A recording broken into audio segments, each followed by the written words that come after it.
This podcast is brought to you by Most Valuable Podcasts, leading the league in podcasting entertainment. What's up, everybody? Ricky Widmer here, along with the one, the only, Brandon Swanson. Hey. And we are back like we always are for the Primetime Podcast here on Most Valuable Podcasts. If you're new to the show, we talk about college football each and every week. And Brandon, we're finishing up our previews. It was a journey that started well before VidCon. Think about those days. Well before we went to VidCon, Wow, we started that was a these long time ago. previews. And now we are finally here, finishing them up. And you know what that means? You know what next week is, right? It's prediction week. Prediction week next week. Well, I was going to say, you said you know what that means. I thought you were ready to say, you know what that means? College football is right around the corner. Well, it is. It's that weekend. We got one more week, and then it's football already. The I know. 26th, our first day of games. But I did want to throw that promo out there that next week, not only are we predicting our playoff teams and our national champions, you know what else we're also going to predict this year? We're going to do Heisman. The Heisman. That's We're going what to do the Heisman. That third segment, we might pick something else to predict, but we're going to do, for sure, playoff national champions and the Heisman next week. But we got to finish up the Big 12, and we're actually going to get right into it because this is actually part dos of our Big 12 preview. We did the bottom feeders, or the bottom half from last year. You can check that podcast out on Blog Talk Radio /Most Valuable Podcast or on the YouTube channel. But Brandon, now we're looking at the top half, and we're going to get right into it. The first team we've got on the docket for today, the TCU Horned Frogs. And this is a unique team in my mind. 4-5 last year in the conference. They went 6-7 overall. And usually the first position we're talking about is what? What position do we usually talk about? Quarterback. And we're usually talking about, guy leaves, what new guy is going to take the fold? Not so much this case. We're talking about the same guy in Kenny Hill. And the reason why we're talking about him, Brandon, is he did not do so hot a year ago. Led the Big 12 in 13 interceptions, only had 17 touchdowns. Yeah, he had a completion percentage of about 61. That's over that 60% that you wanted. But Kenny Hill was not able to be the quarterback that TCU was used to just a year before with Trevon Boykin.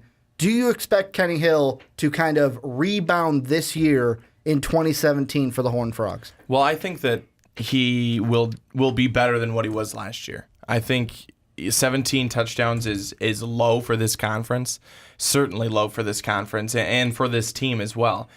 And I think being able to have what seems like will be a fully healthy receiving corps now that they get Sean Nixon back after being out in 2016 with a knee injury, they get him back, and then seven returning starters at the wide receiver position is going to be very, very helpful and certainly allow your quarterback a lot of options to be able to go to in the passing game. So that's going to be something I think that's going to be very, very helpful. But then you also have to look at the running back position and how that can have such a huge impact on the quarterback. And Kyle Hicks is going to be back there running the football, did a very good job last year, and should be able to take that pressure off of Kenny Hill if he needs it. And I think that being able to have a nice balance here for TCU, in a sense, because I know that these teams don't always like to run the ball. It's a pass heavy, usually offensive attack. But when you have a guy who is able to run the football effectively, I think that that's going to be very, very important. And then you've got four starters returning on the line, and I think that that's also a huge help and boost to your quarterback and to your running back. Well, and that's another thing that I was going to mention is if you look at last year, I know that outside us as the media, we're going to look at it and we look at the numbers, we look at the win-losses, and we go, okay, we're going to put most of the blame on Kenny Hill, and it's going to be all his fault. But when you watch the team, it wasn't all his fault. Like you mentioned, they had injury problems with Turpin, who was out for 5 games. He was a big play threat target for Kenny Hill. The receivers also, they weren't running the crispest of routes, if that's even a word, crispest of routes. And also a stat from ProFootballFocus.com, 38 drops. That's how many drops their wide receiver core had, 38. And as a quarterback, I'm surprised that with that many drops, he was still able to complete over 60% of his passes with that many. Because if you're a quarterback, you're throwing the ball, especially when it's right in there, and your receiver just drops it, you kind of have that mindset of like, fuck, come on, guys. Like, I'm putting it right there for you. I'm doing everything that I can. And part of me is on that, like, yes, the rest of the team needs to step up with him, but also I feel like numbers-wise, when I'm talking numbers-wise, Kenny Hill needs to step up and have a type of performance that Trevon Boykin had in 2015. And when I say that, he's almost there with the completion. He's at 61. Trevon Boykin was around 65%. That percentage might go up if the receivers would hang on to the damn ball and not drop most of them. But the main thing is the touchdown to interception ratio. 17-13 is not going to cut it in the Big 12. And when you look at Boykin, I know different quarterback and Kenny Hill is different than him, but also you look at it, 31 touchdowns to 10 INTs. 3 touchdowns to every 1 INT is what Boykin had. That's what I think Hill needs to go with. And like I said, it's not all on him, but that's what he needs to strive for, and this offense needs to strive for, because like you mentioned, they're in the Big 12. No one plays defense in this. Well, very few teams play defense in this conference. Very few teams are successful at Most of it's about the offense, and this is where we see the big like shootouts in the Big 12 conference.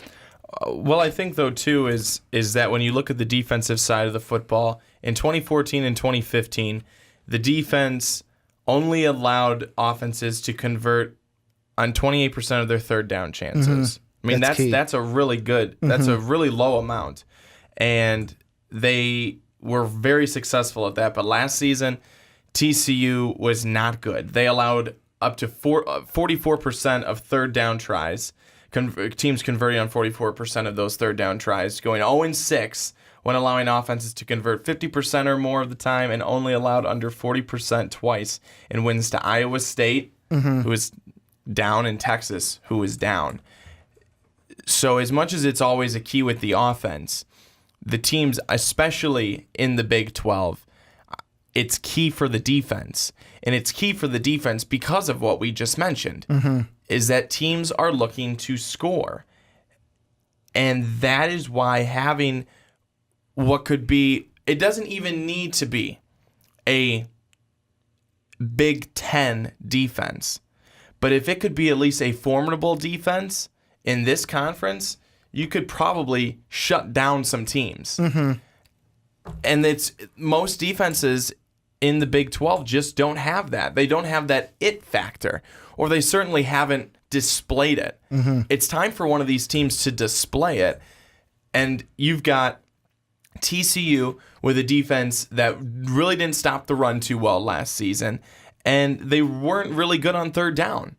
They need to be able to play a more critical role when it comes to those two things, and especially on third downs, just for the stats that I read a moment ago. That's really important. That's very important. Third downs, people probably don't realize it enough, is that if you can get your defense off the field on third down and have some big stops, that's not only a momentum boost for your defense, that's a momentum boost to get your offense back out there. But the minute that it's third down conversion after third down conversion after third down conversion, it really takes a hit to your defense. It takes a hit to your offense because they've been standing on the sideline for a while. They've lost a rhythm. That's very important for a defense to be able to get on the field, get off the field rather quickly, especially in this Big 12 conference. Well, and one of the things defensively that I look at, especially in TCU's, I don't want to say favor, but on their side of it, is the big thing that you look at from year to year, that it becomes important that Gary Patterson needs to add size. It's like every year we look at TCU, and the thing I look at with their defense is, man, it'd be nice if they had a couple 300-pounders out there to kind of help them out. And that's why this year I'm excited to see there's 3 guys. They're all new additions. Well, kind of new additions. One was on the team but redshirted. The other 2 are brand new additions. But they get redshirt freshmen who can play this year in Ross Blacklock. He's 326 pounds. They also have a junior college transfer in Isra Tua, 315 pounds, and then a new incoming freshman in Corey Bethley, 302 pounds.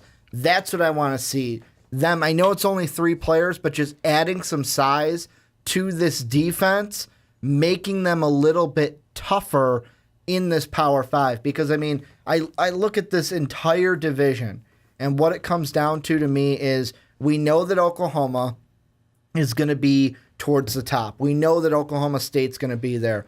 Who's going to be that third team? Is it going to be West Virginia? Is it going to be TCU? Is Texas going to be a sleeper and step up there for that third team? Who's going to be the one to challenge the Oklahoma schools for the top in the Big 12? TCU, to me, has the best chance to. I don't want to disrespect West Virginia, too. They could be there as well. But TCU has the pieces to do it. It's just, can they get everything clicking, defense, offense, and then everything within those specific sides to click and go together to challenge the Sooners and the Cowboys for the top of the conference? Yeah, I think that you kind of hit the nail on the head there. And another piece that goes with that is not turning the football over. Mm-hmm. In 2014, the Horned Frogs were 12-1, and they were going places. I mean, they had themselves a very, very good season. They were 3rd in the nation in turnover margin. Jump a few years ahead to last year then. They turned the ball over 20 times.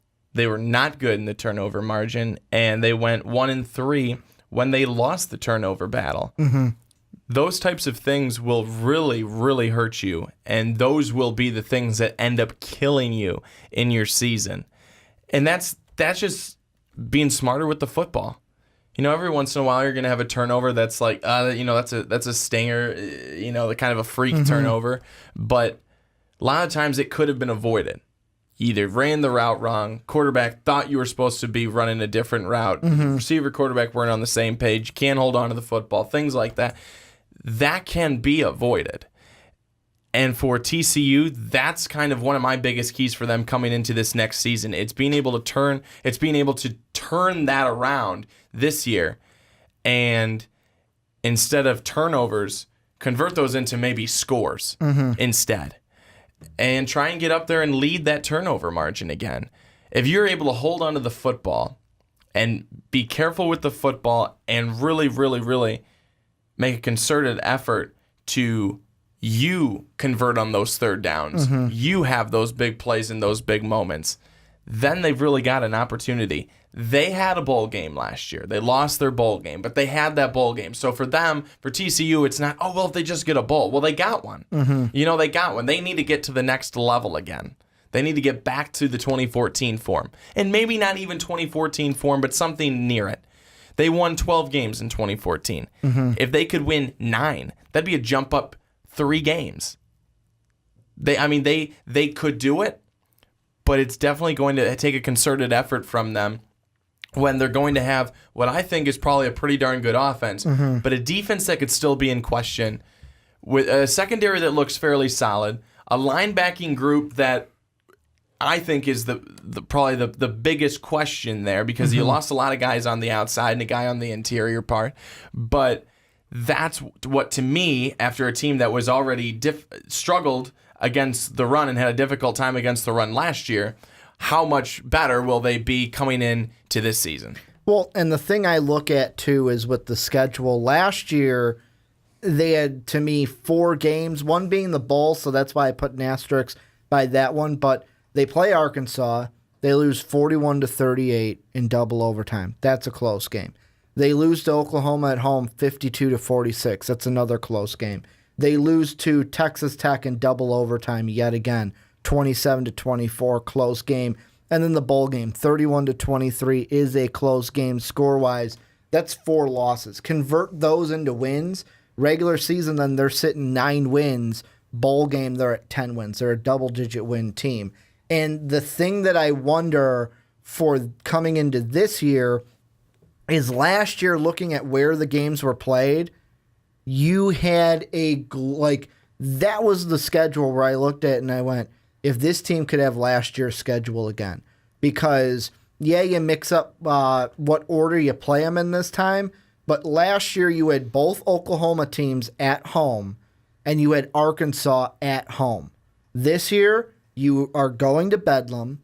You're going into the Sooners' home place. That's later in the year. Yeah, you get Texas at home this year, but you're also playing Arkansas on the road.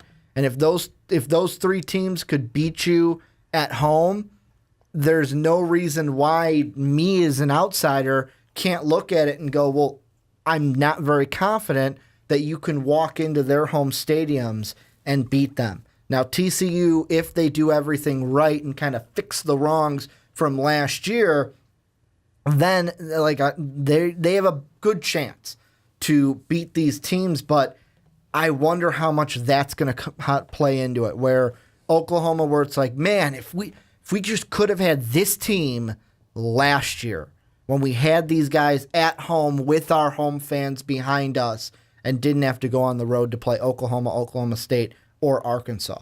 I just want to mention really quickly, I misspoke earlier. The linebackers are the part of the defense that's going to be very strong. It's the D-line that's going to struggle because they had a couple losses there. I just wanted to make that point that I had misspoke on that one. But I think that, Ricky, when you're looking at this schedule, you already start looking at it and you think, okay, in their first 4 games, they could be 2-2 already. They could already have 2 losses, potentially, with Arkansas on the road and then Oklahoma State on the road. And then you have West Virginia, who has been pretty solid for the last couple of years. That could be another tough game. Killed the Horned Frogs last year. Kansas State was competitive last year. And then you got Kansas, Iowa State. And Iowa State, I think, is going to be better. Kansas is probably going to be an easy win. I mean, let's be honest about it. Kansas is making strides, but they're probably going to be an easy win. But do you want to hear something funny that I saw today? Sure. The Twitter account that does like the cold takes, the freezing cold takes. Guess what Tom Crean said on today, as we're recording this on the 17th, said today in history about the Kansas Jayhawks. That he's excited following Charlie Weiss and his coaching staff to Kansas, and that they're going to be a force to be reckoned with someday. So mark those words by Tom Crean. Charlie Weiss and Kansas, they're going to be a force to be reckoned with someday, Brandon. They are. He's not there anymore. Well, I definitely think that Kansas could be a force to be reckoned with. He's not completely wrong on that. Not the way that he thought it would be. Yeah. Eventually, they could be. But they've got a long ways to go. So Kansas, you got to mark them down as a win. But already, you're looking at a schedule that presents Arkansas and Oklahoma State on the road in the first 4 games. West Virginia at home, K-State on the road. And again, like I said, last year they were competitive. And then to end the season on the road at Oklahoma, Texas, and then home against Baylor.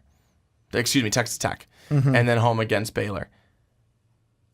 Oklahoma, obviously, great team. Texas Tech, they just put up a lot of points. Their defense is really bad. And then Baylor, a team that actually TCU beat pretty badly last year. So it looks to me like a tough schedule. If they get to 6 and 7 again, that to me almost looks like, all right. And you know what else scares me about this team? I'll mention the player on offense that I think is the one that I'm really going to watch. But before I get that, I was just looking at the South Dakota State game that they played last year against the Jackrabbits. You even look at that one. 59-41, you look at that score and you go, oh, you know what? They won that one fine. But when you think about it, that was a game where the fourth quarter, they had to outscore South Dakota State 14-3. Going into the fourth quarter, that score was, if my math is serving me right, 45 to, what would that be, 38? That's a close game, closer than it should be when you're playing South Dakota State at home. That was a home game. And also Kenny Hill, 2 interceptions on consecutive throws. He's going to be the one that we mentioned. We talked about him enough. He's got to step up. but the one player that I really want to watch this year for TCU that I think is going to be kind of pivotal to their success on offense is Kavontae Turpin. And the reason why is that injury that I mentioned, because of when that injury happened, where he played the first 2 games, had 62 and 126 yards on 7 receptions in both of the first 2 games, then gets injured. Only had 2 receptions against Iowa State, missed 4 games, played 3, wasn't really the same, missed 1, played the last 2, but he wasn't really a force after that first 2. I want to see what Kenny Hill can do with his big play weapon out there. That's why, to me, a player to watch, and the one that I'm going to be watching this year for TCU is going to be Turpin. He's the one that I'm going to look at. Any final thoughts that you have on TCU before we move on into the next team that we're going to be looking at? Well, I just think that they're definitely going to have to cut down on the turnovers. If they can do that, they could certainly see 3 more wins on the season. Because when they lost the turnover battle last year, they lost 1-3. Yep. So if they could win 2 more of those, okay, then you're at 8 wins, and you find another one, 9. If you could finish, if they could finish within the top 3 of this conference, top 3 or top 4, that would be moving in the right direction again for them. So they definitely want to be there. That's where they want to be. But when you look at this schedule, they have not been handed an easy schedule in my mind.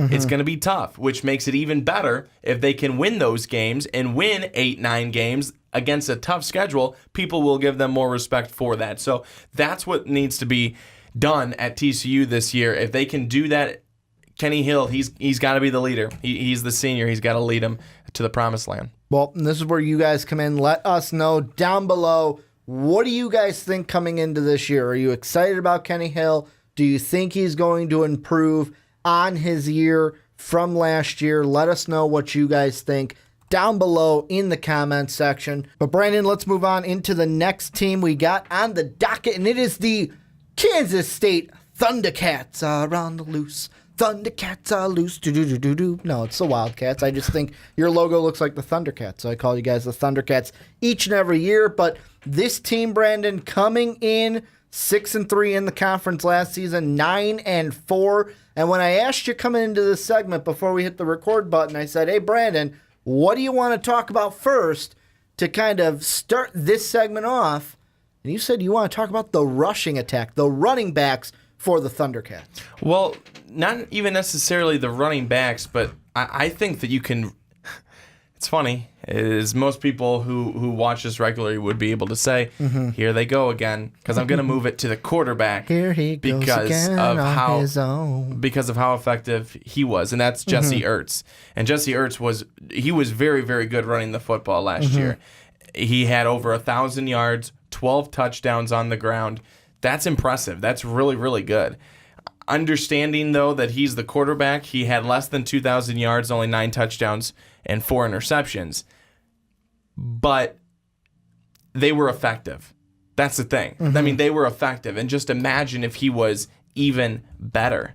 So I think that's something where you have to focus this year. This year, it is focused more on that passing game. This year, it's not even necessarily throw the ball more, but maybe, I know that doesn't make a whole lot of sense. It's maybe just be even more efficient and effective when you do throw it. I know you only throw 4 interceptions, but that's not necessarily the case. Yeah, it's actually throw the football more. I just rescinded my entire comment. They have to throw the football more. But that's the thing though too, because you can't. I don't want to say you can't be effective if you don't throw the football in this conference, but it's going to be tough. It's going to be tough to win it. If you're where Kansas State was this past year, decent team, nothing wrong with them, but they didn't win the conference. They were 9-4. The winner of the conference, Oklahoma, was 11-2. You were 6-3 within the conference. It's very good, very formidable. But to be able to get to where the top dog is and to be a top dog, a top 3, you've got to be able to throw the football. You've got to be able to score throwing the football. Mm-hmm. And if you can add on the 1,000 yards and 10 touchdowns along with that, that's just a big plus. And I think you're exactly right, because I look at the running game, and from last year, if you look at the passing attack, only 10 touchdowns. If you look at the rushing attack, 39 touchdowns. 39 of their, 49 touchdowns came on the ground last year. You had 12 from Ertz, from the quarterback. You had 12 from DeMel also, Winston DeMel. And then you also 6 from Alex Barnes. To me, looking at this, I want to see how Silman and Barnes do this year in the run game. And I know that they're not the only two that are going to get touches. DeMel, who had 12 last year, and then even Dalvin Warmack are also going to get touches from the fullback position. I wonder, though, about Alex Barnes and Justin Silman, only because last year Charles Johnson was the starter usually, but he was never the top. He was never the top runner, because, I mean, look at it. Jesse Ertz was the top rusher last year. I want to see if this year, if Barnes or Silman can kind of take over that top spot, to where it's not just you look at the stats at the end of the year and you see your quarterback 500 more rushing yards than your top runner for the year. Also, Jones, yeah, you might have been the starter last year, but only 2 touchdowns. I want to see a little bit more out of either Barnes or Silman in the rush attack, but that's actually a question that, I mean, kind of going off of your point, does Jesse Ertz this year need to say, you know what, I'm not going to do as much with my legs, I'm going to try to rely on my arm? Or is it Kansas State just goes, you know what, we're not going to fix it. It's not broke. We're not going to fix it. Ertz, you do what you do, and if that means you're running it in more than you're throwing it in, we'll take it. Well, I think it's important for him to be able to do what he does, but at the same time, to my comment earlier, is that's fine and dandy, but if you're ending up with less than 2,000 yards through the air every season, great if you had 12 scores on the ground, but you ended 4th in the conference. You didn't win it. So he does need to throw the ball more. He does need to be more effective and efficient when he's throwing it. That's what needs to happen for K-State. They were 5-0 when they averaged 7 yards a pass or more. 5-0. That's what they need to continue to do. 7 yards per pass or more. They need to be able to do that. He's going to have to take some deep shots on the outside, down the field, to guys who are going to be able to catch the football. This K-State team has too much talent and is too good to just be, they were good, but they weren't great. They weren't exceptional. They have too much talent to not get to that point. They've got the talent to do it. Ricky, if this running game could take the pressure off the quarterback, which it should, and Ertz is going to be doing some of the running, the passing game should come along. And the passing game should start to thrive a little bit more. But Ertz, it's going to be on him. He's going to have to take some more shots. He's going to have to take some more chances. And sometimes that's a little daunting, but he can do it. Well, and kind of to flip things now, going offense to defense, the biggest kind of, we haven't talked about anybody that the Thundercats, Wildcats I know, but Thundercats need to replace this year. But on the defensive side, they do. They had a big guy. There was one guy that we were talking about NFL draft-wise. He was in some mock drafts of mine, Jordan Willis, who he's going to be the biggest guy that they have to replace. The kind of do-everything star on that defense, on the edge. And this year, it'll be interesting because the guy that they're kind of pegging to see if he can fill that void is a freshman from last year, sophomore now, Reggie Walker, who recorded 39 tackles last year, 6.5 sacks. That to me is the offense has all the tools. Defensively, I know it's a unit game. There's a lot more than just one player, but in college football, in football in general, if you have that guy on the outside that can make havoc and cause havoc on an opposing quarterback. Like, there's a reason why before we started doing our previews and when we talked about LSU, that Arden Key was the guy that we're focusing on coming into this year. Because whether it's outside linebacker or on the line on the edge, he can cause havoc for quarterbacks. That, to me, though, for Kansas State, can Reggie Walker in his second year fill the shoes of a guy like Jordan Willis, who's now playing football with the Cincinnati Bengals? Yeah, I think that that's going to be important, is having the guys come in and step up to the positions that were filled by guys last year, had guys in place that were very, very good, clearly, because as you mentioned, a couple of them moved on to the NFL. And defense is very, very, very key, especially when you look at the fact that, here's a couple of things. They gave up 457 yards to Oklahoma State and allowed Mason Rudolph to complete 76% of his passes and 12 yards per pass. Oklahoma gave up 372 yards. Baker Mayfield hit 81% of his throws. And again, close to 12 yards per pass. And then West Virginia, that wasn't so much of a big deal, but then you have Stanford, didn't do anything crazy, but 15 of 19 via the pass. They need to step up a little bit more, and these better teams, they need to be able to have some stops. Mason Rudolph can't be completing 76% of his throws. Baker Mayfield certainly can't be completing 81% of his throws. That's the difference between a team that's going to win and a team that's going to be in the middle of the pack fighting to get out of it. Well, and that's who can play enough defense. And you always have to preface it by saying it's the Big 12. So saying enough defense is like playing good defense. And whoever can do that is going to rise above. Well, and that's the thing coming into this year, the side of the ball that I'm more worried about, if I have to pick a side that I'm worried about for the Wildcats, it's the defensive side. Hands down. They have tons of experience, tons of firepower on that offensive side. The offensive side is kind of like, I'm trying to think here. Let's say you have, I'll just say it's a football team. You have that one player where it's like, I'll just send him out there. I don't have to fucking worry about him because I know he's going to do a good job. That's the entire offense to me. The offense is just send them out there. They know what they're doing. They have the experience. They have the firepower. The defense, though, there are some players where it's like, okay, how are you going to step up? Like Willis, the hole is the one I focused on, but you mentioned it. Them against the pass, that's going to be the biggest question mark. And the thing I look at is you mentioned their names.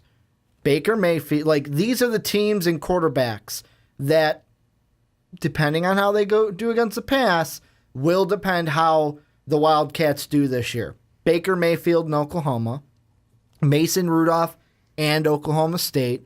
We talked about Nick Simonak last week with Texas Tech. I'll throw him in there. And then I'm going to throw Shane Buechele in there with Texas. Those are the four games that I look at. And you can kind of give an honorable mention to Kenny Hill, who we talked about with TCU, only because we don't know if he's going to improve this year. But those four teams that I mentioned, if they can do well against the pass. Oh, and I forgot, I'm going to add an extra team. West Virginia, because we're going to get into them next, but they got the news that the transfer from Florida, Will Grier, he is cleared to play. He's ready for the opener. So that's another player. So you have West Virginia, Oklahoma, Oklahoma State, Texas, and maybe Texas A&M. Those teams, it's like, you know what? If those quarterbacks come up and beat you, I don't know if your offense is going to do enough to stay with them. However, this Kansas State team, if they're on their good day and the defense is clicking and with the offense they have, they on a 100% A day, they are the best choice to dethrone Oklahoma. But all the chips, all the suns, all the planets, whatever you want to say, have to align for that to happen.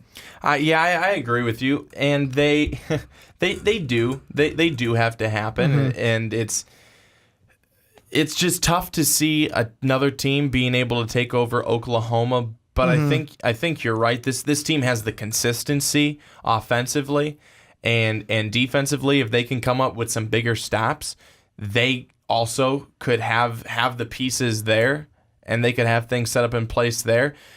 But it will take I won't even say a near perfect season, but things are going to have to go pretty right for Kansas. But if you take a look at their schedule, it's kind of favorable. They start off I think their first 3 games: Central Arkansas, Charlotte, and Vandy. I think those are 3 wins. I'd add one more. I'd go 4-0. Would you put Baylor in there as another win? I thought about it, but I think this is going to be a rebuild year for Baylor. I think we know that, but it doesn't mean that Baylor's not going to win any games, and you never know. I'm not going to give them a win against the Thundercats. But 4-0 for sure. On the road at Texas. See, this is one of the tough ones. Could be a tough game. You've got Shane Buechele down there. You've got a new team under Tom Herman that's trying to get have a new energy breathed into them and a new life breathed into them. So they're going to be a team they're certainly on the rise. There are 4 games I look at as possible losses, just to kind of make it easier instead of running down the entire schedule. 4 games that I look at, make or break. Everything else is a win in my mind. At Texas, at Oklahoma State, and then home against West Virginia and home against Oklahoma. Those are the 4 that I look at, and those are the ones that are make or break. It could be a win, could be a loss, because the thing that's better for Kansas State this year, the only losses they had were West Virginia, Oklahoma, and Oklahoma State. Yeah, you get the Cowboys on the road this year, but the Sooners and the Mountaineers, they got to come play you this year. You get to play them at home. Texas I'm throwing in there because they're going to be a different team with Tom Herman. So it's that wild card of like, what are we going to see from Texas? Another positive thing, they don't have to play Stanford. They opened the year against Stanford last year. They lose 36-13. They don't have a game like that. I mean, Vanderbilt is their Power 5 team, but Vanderbilt on the road is nowhere near playing Stanford. It was that a neutral site game? No, that was on the road at Stanford. So going to Vanderbilt is a lot easier than going to Stanford to play a game. I still look at this team, though, and at the very worst, 4 losses like they were last year. 4 losses, 5 if they lose their bowl game. That is like the panic button, oh no, everything went wrong for this team, barring any huge injuries to key players. But at the best, this team could be Big 12 champions. At the best, if the planets align and everything falls in line for the Thundercats. No, I think you're right, and I think that they also are thinking a Big 12 championship, at least a trip to the game. I think that's an opportunity and a realistic possibility for that to happen. I wouldn't see this team being any worse than 9 wins, though. I don't see this team being any worse than 9 wins, basically on what you just had discussed. But it's what we kind of said throughout the podcast about K-State that's going to either get them there or hold them back. And that's being able to do more than just run the football. As good as that is, you need to be able to, with your quarterback, move the ball down the field through the air. And so we don't get roasted in the comment section. I know why you said it, because we're so used to saying they have, get to the top and you'll have a chance to win it. This is the one division. All you got to do is win the regular season. You don't even have to play a title game.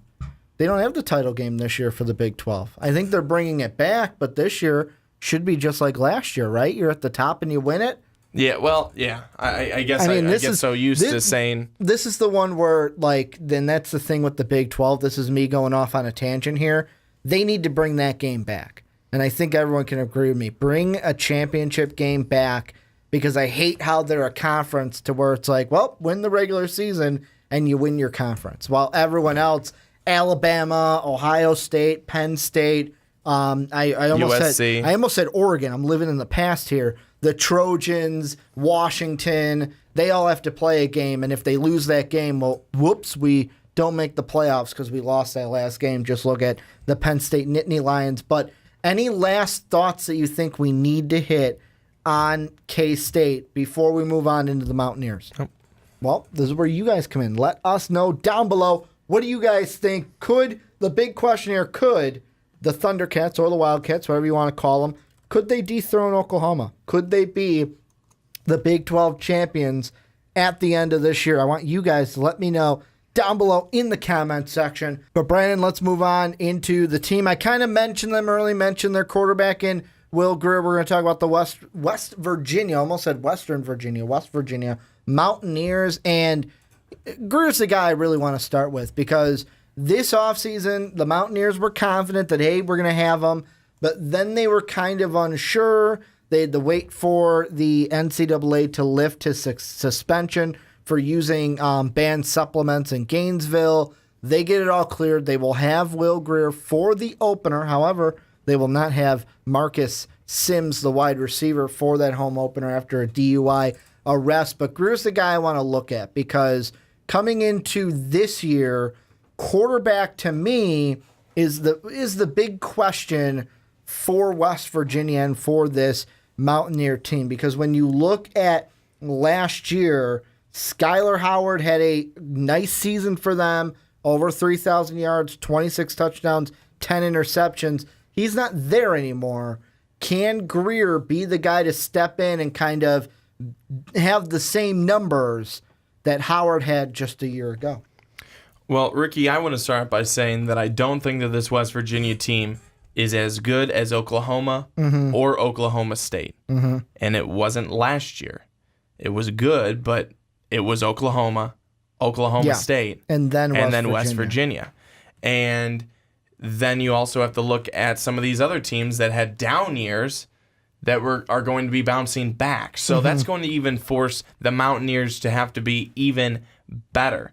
But they're going to also have to be able to do that without some of their key defensive parts after they left this past season. And they're going to have to get by without some of their top receivers. They're going to have to get by without a top person in the running game. They're going to have to get by without a person who had been a solid starting quarterback, who had led the way to tons of wins over the past few seasons. But then comes Will Grier. And his time at Florida was a pretty successful time before you throw in the PED suspension. And everyone has their thoughts about that.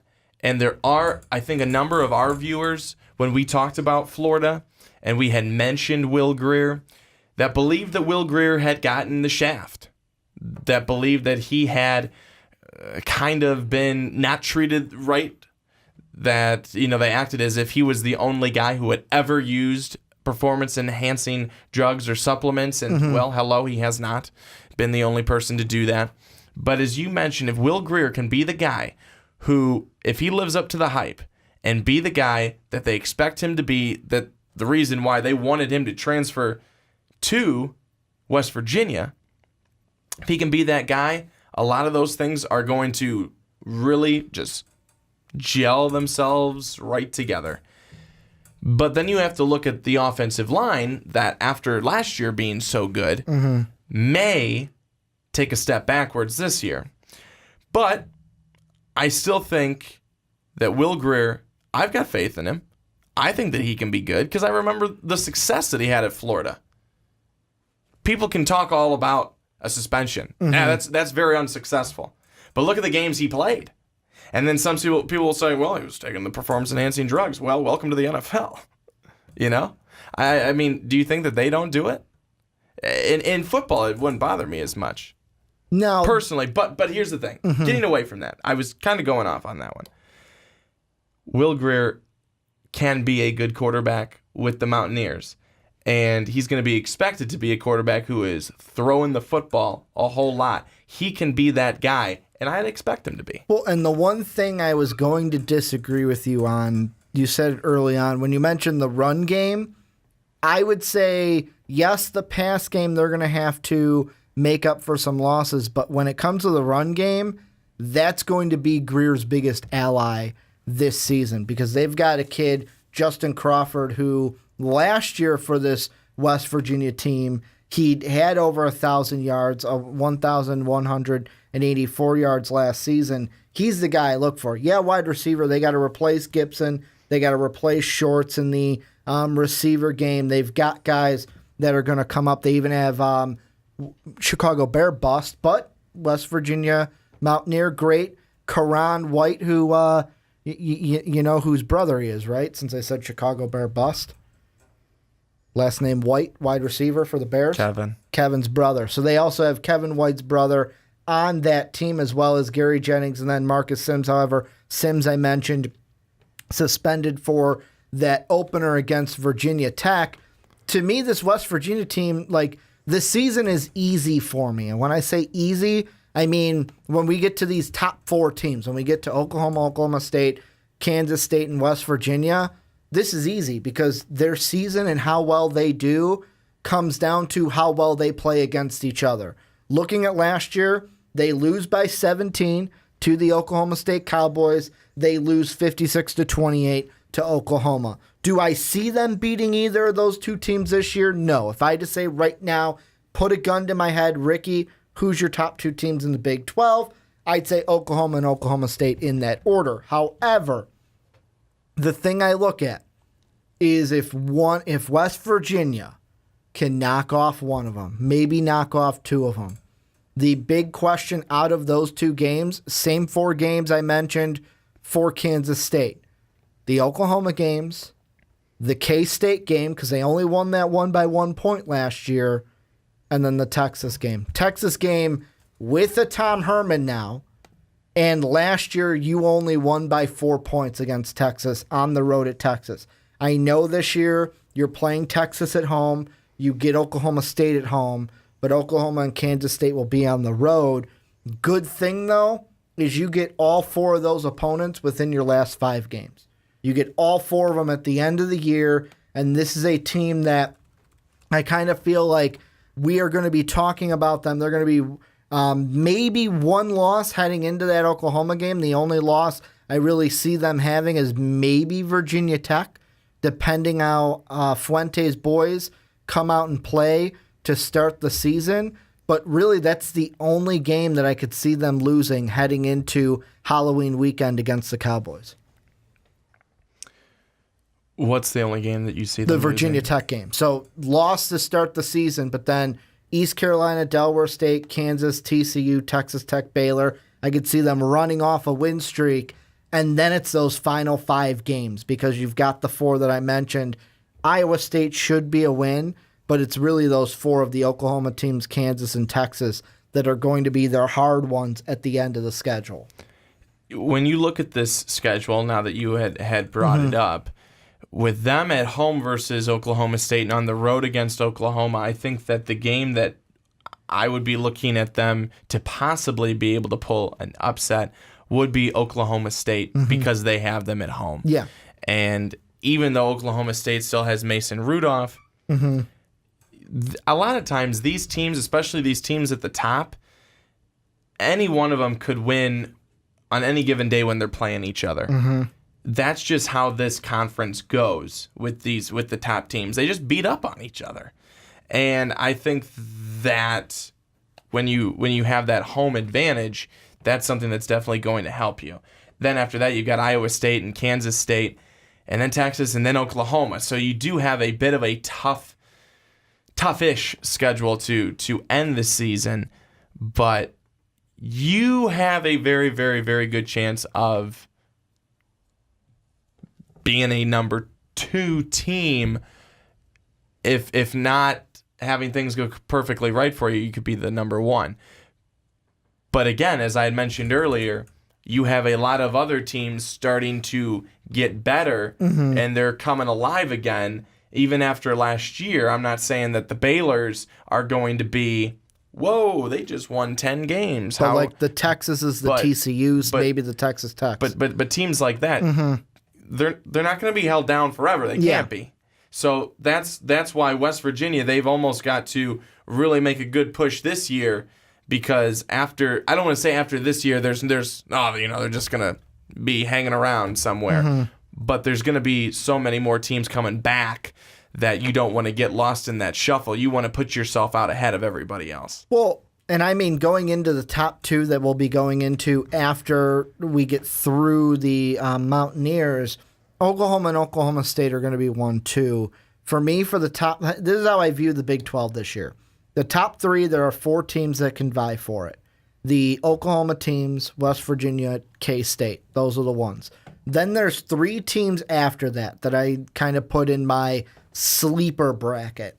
And those teams are the 2 Texas teams in Texas Tech and Texas, and then TCU. Well, actually, all of them are Texas. So I should have said the 3 Texas teams minus Baylor.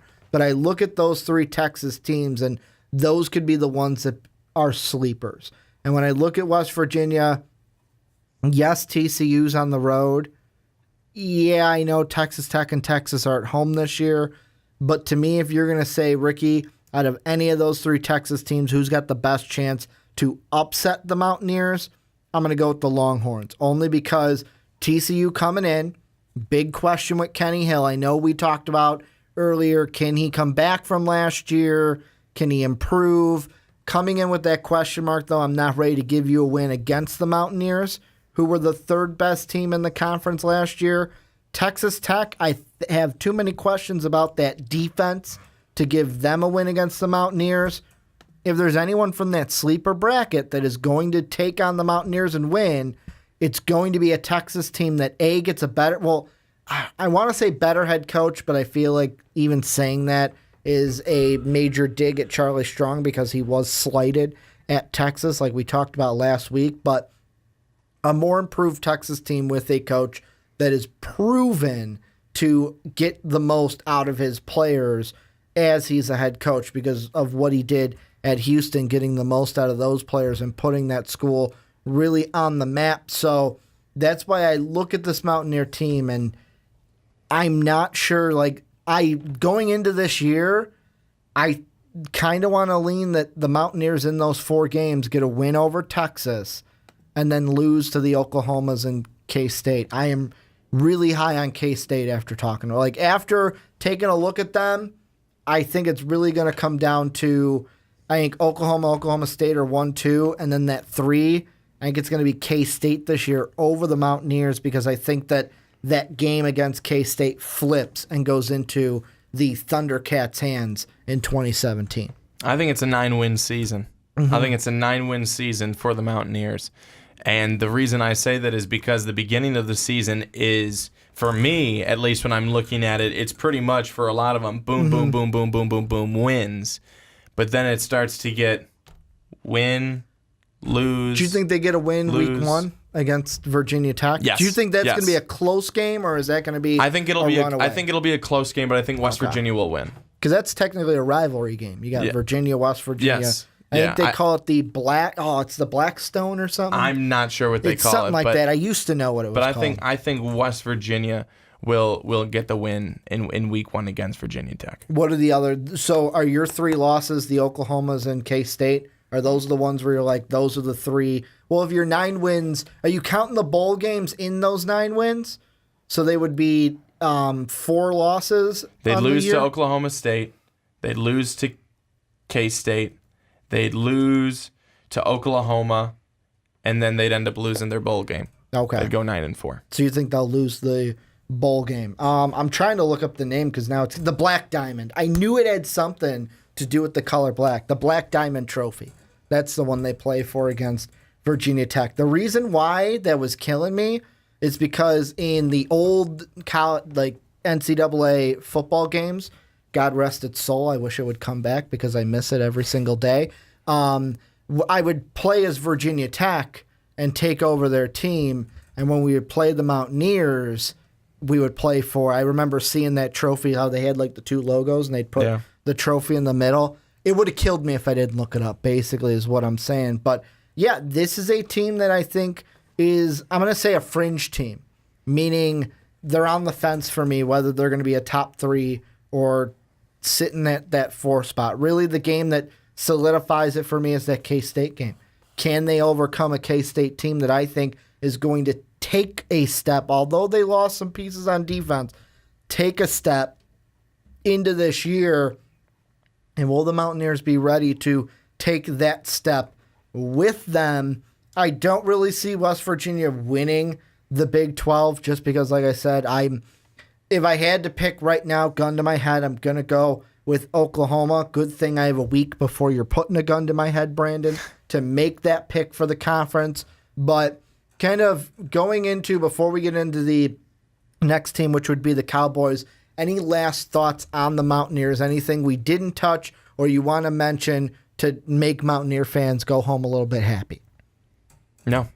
Brandon's like, no, I don't want to say anything because you guys will just get mad at me. So they're probably already mad at me. This is where you guys, we didn't say they'll win the Big 12, so they're mad at us. I'd be mad too. I mean, Illinois is going to win the Big 10, right?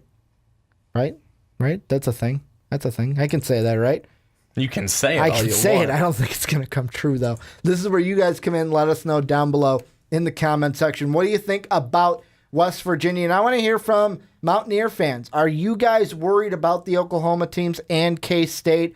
Let us know what you're kind of thinking for this season coming up in 2017. And Brandon, we're going to move on. And now we are at the top. The two Oklahoma teams are all that's left. And the one we're going to look at first is, I might be a man, Brandon, but I am not 40. Do not get it twisted. I am not Mike Gundy. I might be a man like Mike Gundy, but I'm not 40.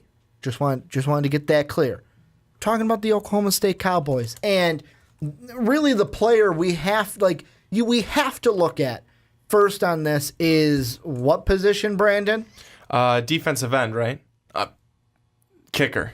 Yeah, the kicker. We're going to look at the kicker first. Quarterback? The quarterback. Oh, That's okay. what I'm looking for. Yeah, we're going to look at the kicker, see how many kicks he's going to make this year. But no, Mason Rudolph, he's the player that some thought would be in the NFL draft last year, decided to return for one more season at Oklahoma State. And really the question is, this is a Cowboy offense that returned 7 starters on offense, none more important than Rudolph, entering this year, and he was the nation's second, the number 2 active leader in career passing yards per game with just over 300 per game last season, over 4,000 yards, 28 touchdowns, only 4 interceptions. I'll ask you this, does Mason Rudolph have a better year this year, and how viable are the Cowboys with him and this offense to be the Pac-12 champions in 2017, or not Pac-12, Big 12 champions in 2017. It's been a long day. Big 12 champions in 2017. I hear you on that long day. So you take a look at it from 2014 when he came in as a freshman till now, 2017, start of 2017. He has gotten better each and every season. 853 yards in his freshman year. Sophomore year, over 3,700. And then now in his junior year, this past year, had almost 4,100 yards. And then the touchdowns went from 6 to 21 to 28. And the interceptions went from 4 to 9 to 4. I think, honestly, as long as Mason Rudolph stays healthy the entire season, he is going to be one hell of a draft pick in 2018. And if Mason Rudolph stays healthy the entire season, he gives Oklahoma State a very real opportunity to win the Big 12. And the reason I say that is because I'm already assuming he's going to get better than what he was last year. It's hard to do better than 28-4, but the guy is good, and he just seems to continue to get better and grow each and every season. And he's got weapons around him, Ricky. He's got a lot of weapons around him, and that's what makes it really exciting. Well, and the thing that I look at, I know that I don't want to say I'm overlooking the defense here, but I think Oklahoma State, I said it earlier that Kansas State could be, if all the planets align, the second best team in this division, could be a team that rivals Oklahoma to win the Big 12, but right now I don't see the planets aligning. I think this Oklahoma State team is going to be very good this year. And how I see, if I'm going 1, 2, 3, I know I have a week before you can hold a gun to my head, and I have to give you my hold me to 'em predictions. But I think the top 3 in this order stay suit almost for this year. Oklahoma at 1, Oklahoma State at 2, and Kansas State at 3. I might flip Oklahoma State and Oklahoma. Ask me in a week. But I look to last year. Only 3 losses for this team. And those losses came against the first one. I know Oklahoma State fans have already probably said something in the comment section like, don't even say 3. We lost 2 games. We should have never lost that Central Michigan game. There was a penalty on that last play. Shouldn't have been a touchdown. Da-da-da-da-da. Whatever. It was a touchdown. The ref missed the call. You lost 30-27 in an amazing last play where Central Michigan's quarterback Cooper Rush went 4 of 1. 4 touchdowns to 1 INT, whereas Mason Rudolph only had 2 to 1. That game being aside, because that one could have been flipped as a win because of that call, the only 2 games you lost were road games. Baylor early in the year, Oklahoma. And the thing that I look between these 2 games is Oklahoma's the one where it's going to be a crapshoot to me. Because you walk into that game and it's Rudolph versus Mayfield, whoever does better. And in both of the games against Baylor and against Oklahoma, Rudolph got outshined by the opposing quarterback. For Baylor, it was Seth Russell. 4 touchdowns for Russell, 1 INT. Mason Rudolph only had 1 interception, didn't have any touchdowns in that game. They lose by 11 points. Against Oklahoma, you lose by 18 points. Rudolph, 0 touchdowns, 0 INTs, has only 186 yards, which is almost half less, closer to half less than it is to how many he averaged last season at about 300, compared to Baker Mayfield, who went 3 touchdowns, no INTs. So to me, Mason Rudolph and this Oklahoma State team, they have the tools, especially offensively, to win every game on this schedule. The thing that is lucky for them is that Baylor's not the same team they were a year ago. They have a lot of pieces that are now gone after the scandal that they had. I think that they have the talent to beat every single team on their schedule. The big one that will be circled, though, and I think what it will come down to in the end is November 4th. I hate that it's not the last game. It should be the last game because it will be the conference championship game November 4th when Oklahoma comes to town to play the Cowboys. Ricky, I don't want to give out any spoilers here because I know next week is when we are talking predictions. Yeah, I get to hold the gun to your head. And everything like that. Yeah, well. Metaphorical. I'll be honest, thankfully, I've never had it happen before. Thankfully. I'm sure some of our fans would like to do it. But after looking at Fansided and going through each and every week, they've got them in a perfect season. Perfect season. I could see it happening. And then they are the 3rd team into the college football playoff. Wouldn't that be something? Oklahoma State. Wouldn't that be something? Big 12 team making the playoffs. Oklahoma State has a real opportunity to do so. And they've got a passing game, and everyone knows that. Everyone knows that. When you say Oklahoma State football, everyone knows you're talking about Mason Rudolph football. I mean, that's who you're talking about. But look at who else they have on this team that's helping him. They've got Justice Hill on the ground. James Washington. They've got James Washington in the at the receiver position. They've got so many guys. Jalen McCleskey. I was just going to say. They've got guys all around the football on this offense that if you just take all the other teams away and you look at right here, these pieces, what they've done, what they have the opportunity to do, you'd go, those are some good stats. It's pretty good. Those guys did really well last year and the last couple of years. Yeah, this team's going to win it. This team's going to win the Big 12. This could be I don't even want to say this could be. This will be the most powerful offense maybe in college football this year because, like you mentioned, the one lesser receiver under James Washington, but then you've got beyond Washington, Jalen McCleskey, like you said, but also Marcel Aitman. All three of them are multi-year starters. All three of them combined for 15 career touchdown receptions. Justice Hill, we mentioned him in the running game, over 1,000 yards last year, topping all FBS freshmen and earning Big 12 Freshman of the Year honors for the 2016 season. But the question is, can this team put it all together for that perfect season? Can they do it? And I look at this year, just take a step back from what I said, where it's like, man, the game that I'm circling is that Oklahoma State game. They play Pitt again like they did last year. Yes, they beat Pitt, but this one's on the road at Pitt. That could be a game where they get upset. Texas is on the road this year. West Virginia's on the road this year. Those are two games. Also, South Alabama's on the road this year.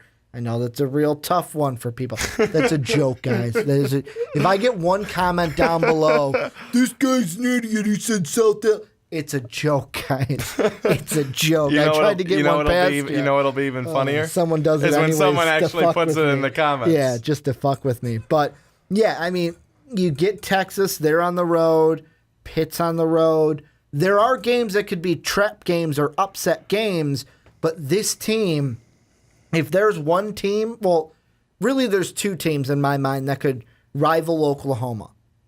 Oklahoma State and Kansas State. The only difference that between those two teams, we talked about Kansas State. Oh, they've got so many questions defensively. They got so many questions here that the offense won't be able to stand up. And let's be honest, we haven't talked defensively for the Cowboys. They have some significant holes to fill on defense as well. However, I'm putting more stock in the defensive line for this Cowboy team, led by Jarrell Owens and Jordan Brailford, if he's healthy, and Darian Daniels. I'm putting more stock in those guys on the defensive front than I am in the defense of K-State. And that's the big difference. The defense for Oklahoma State will be better than K-State's. And that's why right now I would say, if you're telling me, Ricky, you get one team to go up against Baker Mayfield for a chance to knock off Oklahoma, I'll pick the Cowboys. I'll be honest with you. I don't know if I necessarily agree with you in your comment of you'll take Oklahoma State's defense over K-State's, because Oklahoma State's defense is a little rocky. They were scored upon plenty of times last year. They gave up 446 yards per game. The safety position's okay. The cornerback position is not good. So I think that K-State probably has a better defense than Oklahoma State's. Oklahoma State needs to certainly... I mean, they need to both certainly do the same things. Is they can't let teams be scoring as many points, putting up as many yards against them. But I think I may take K-State's defense at this point over Oklahoma State's. Again, Oklahoma State's defense, they allowed Central Michigan and Baylor to each convert 50% of the time or more on their third down opportunities. And then Oklahoma converted 46% of the time. And Texas Tech, who lost by just 1 point, by the way, 45-44, converted 47% of the time. So what I want to mention again there is your defense needs to come up with some big stops. And your defense needs to be able to get off the field. That's the point. You can't allow your offense to score you 50 points and for you to lose 52-50. Can't happen. Can't happen. So your defense needs to be an area that you focus on, that you understand that you're not going to be giving up only 10 points a game. That's not going to happen. Not in this conference. Pretty much not in any conference, but certainly not in this conference. But if you're giving up about 20 points a game, you're in every game. You're in every game. You got a quarterback. You got Mason Rudolph. You're in every game. And you should win every game. Well, and I'm not saying that the defense needs to do that because they would be taking a huge step up. But they need to find a way to support the offense enough to where they don't lose to a Central Michigan.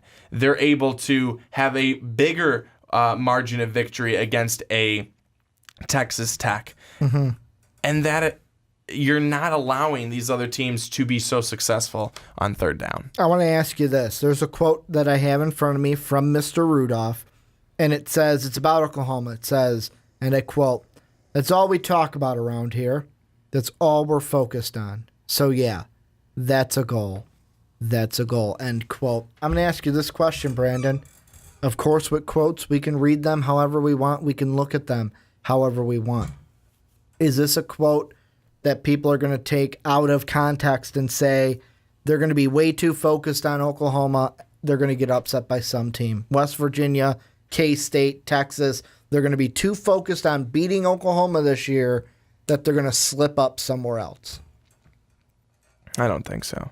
I don't think so. I mean, you have to understand, if you know the rivalry between these two, someone brings it up and they mention, a reporter mentions, "Hey, so what are your thoughts about Oklahoma this year?" "Oh, that's all we talk about around here. That's that's our biggest rival.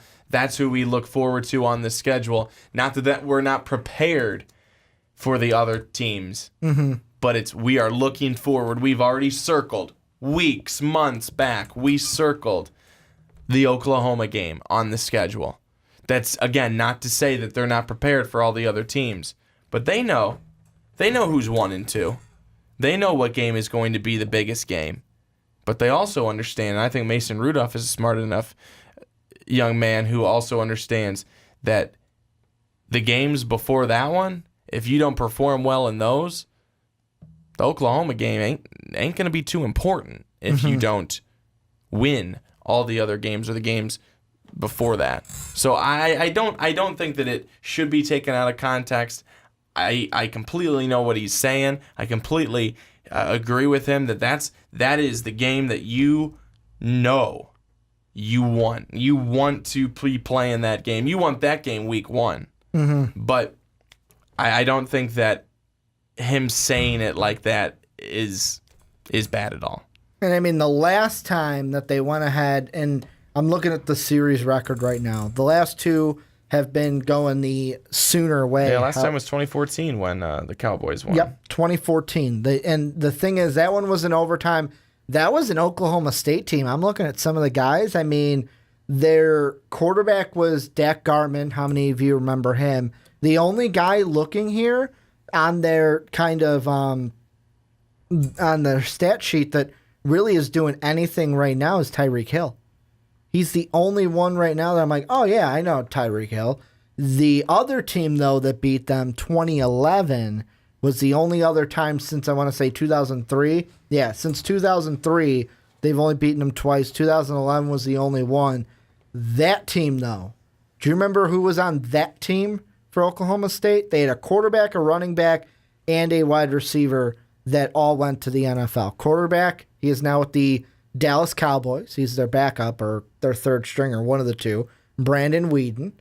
Their running back, who was also a Cowboy during his NFL career at one point, Joseph Randall.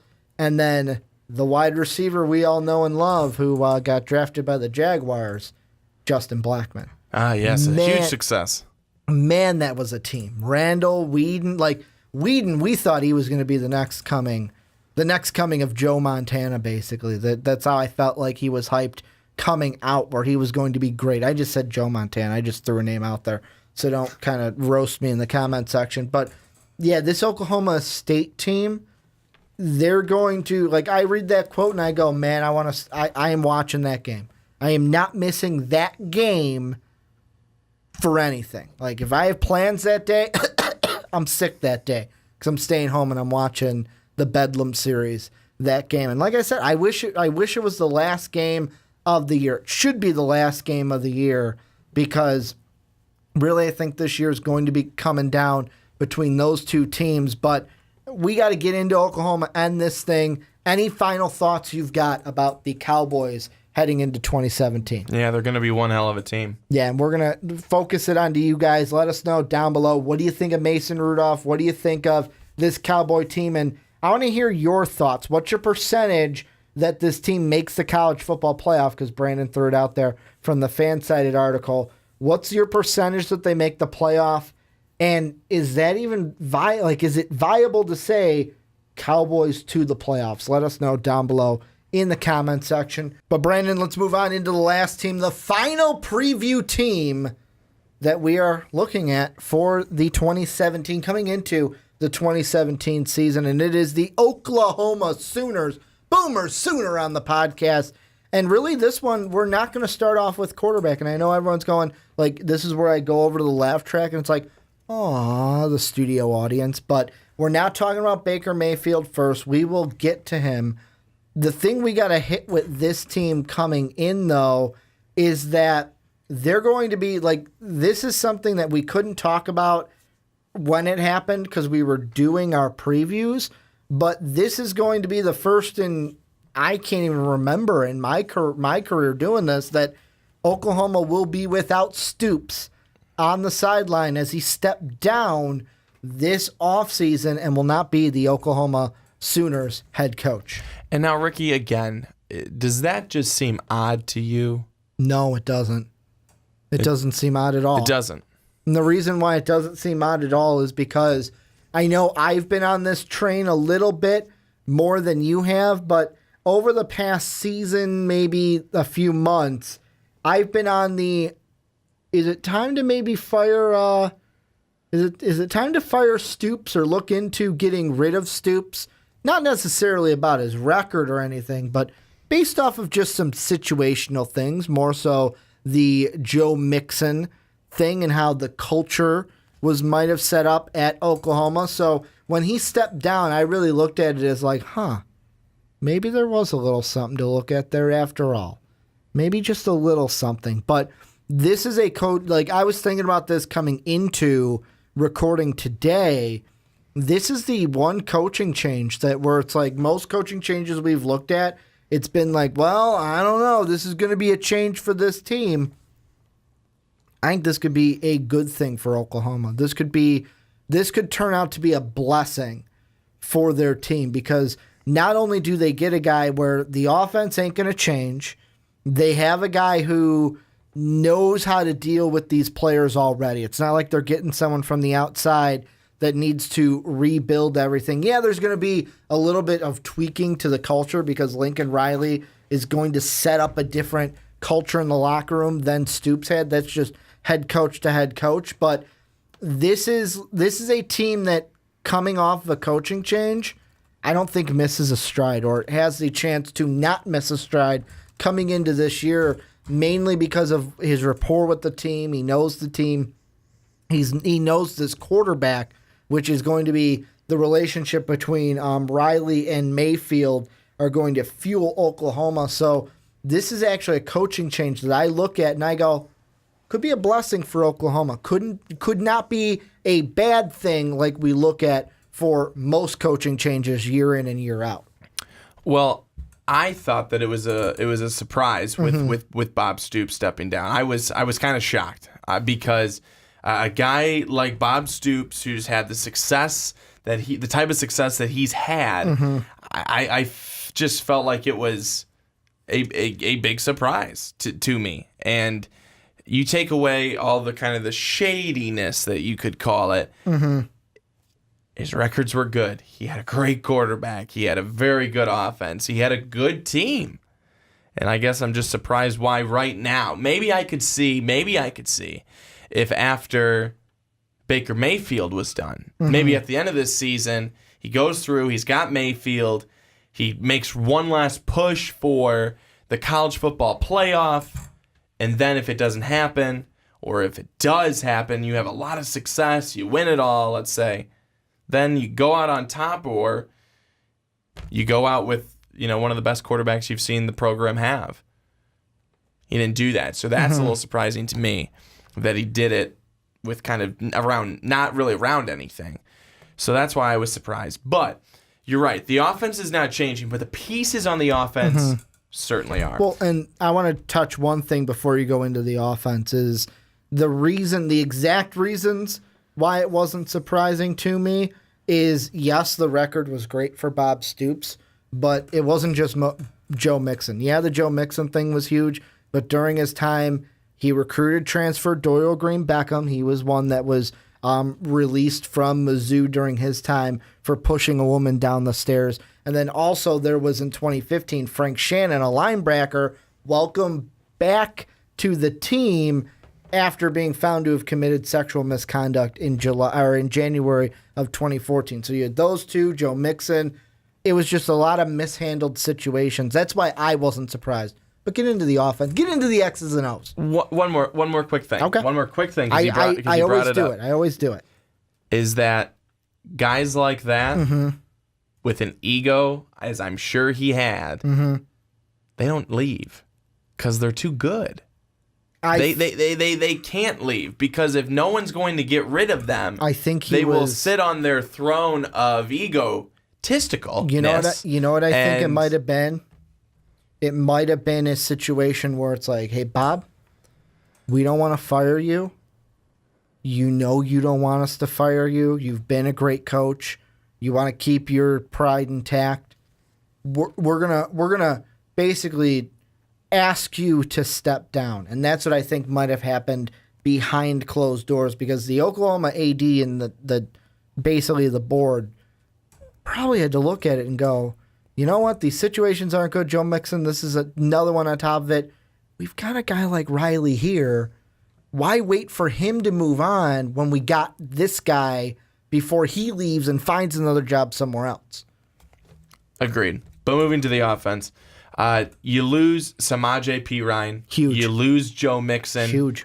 And you lose Dede Westbrook. Huge. Those are all really, really big pieces. Then you look at Rodney Anderson, who's really struggling to stay healthy. Do you want to know a fun and has fact? really struggled to stay healthy. And then you've got Mark Andrews, who's the big tight end / big receiver.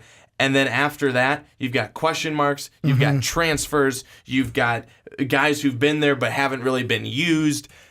There's a lot of questions, but Ricky, go ahead. I got your fun fact. Mixon, Perine, and Westbrook combined last year for 2,435 rushing yards, 2,168 receiving yards between the three of them. That's what they're losing just in those three players alone. I mean, that's just incredible. That's incredible with what they're losing. But we all knew that. They all knew that. And I mean, those guys, you just said it right there. You hit the nail on the head. Is that they made up more than half of that offense and the productivity of that offense. But again, as was with Mason Rudolph, you have Baker Mayfield there, and you think, hey, you put it in Baker Mayfield's hands, he can do it because you're still using the same offensive system. The offensive system is not changing. The pieces in it are. But how many offensive systems have we seen? The pieces change. Guys come and go. But if you keep that quarterback right there, and he's having guys change, running backs and wide receivers around him, and he's that good, he is going to make them good. And I will throw Sean Anderson, if he's listening, I hope he is. Tom Brady could be throwing. Tom Brady could be thrown into a garbage can and a recycling bin, and they would have 1,000 yards on the season with 10 touchdowns each because that is how good Tom Brady is. I'm glad you brought that up because one example I will use in that case is look at Wes Welker post-Patriot career. Was run out of town in Miami, I think he was on. That's how low he was. I don't even remember what team he was on before the Patriots. Comes over to New England. Boom, Wes Welker's a household name. A household name in the slot, and that's what Mayfield can bring to this team. And I love this quote that I got here from I'm looking Enid News, ENIDnews.com. That's what I'm looking at. And the quote they have here from Mayfield is, if people don't realize that we reload here, that's their own fault. I felt like our guys were getting disrespected a little bit. It's just about letting them know that I support them and I have all the confidence in the world with whoever is out there. I trust they are going to get the job done, end quote. And then when I go over to Athlon Sports, they have another quote here from Rudolph. It's up to me to make the most out of my senior year. This is my team, and that's the mindset I'm going to carry. One final run at the school that I love, end quote. That's the best thing. Like that. I mean, I know we say they lost P. Ryan, they lost Westbrook. Did you say that came from Rudolph? No, that came from Baker Mayfield. Okay, you had said Rudolph. That's who I meant. That's who I meant. I'm thinking two Oklahoma teams in my head. It came from Mayfield, and even though they lose so many great pieces, they kept the most important one for this year. And out of these two quotes, that's a guy I want on my team. A guy that, I know at the quarterback position is going to be that leader and say, you know what? This is my team. I am going to do everything I can to carry it. But not just that, a guy who's going to make his team better. I don't care if you're Joe Schmo off the street. I am going to support you and make you feel like you are bringing something to this team, even when the media might not think so. Well, I think that, again, it just goes to show you've got not just a good talent there, but you've got a true leader. True leader. You come out and you say something like that, that's big because that shows confidence in your offense. And guys will respond to that. Just like if you come out and you make it sound like you're questioning what's going on, you're questioning coaching, you're questioning teammates, they have just as negative a response to something like that as they will have a positive response to something like what Baker Mayfield said within the quotes that you had just mentioned.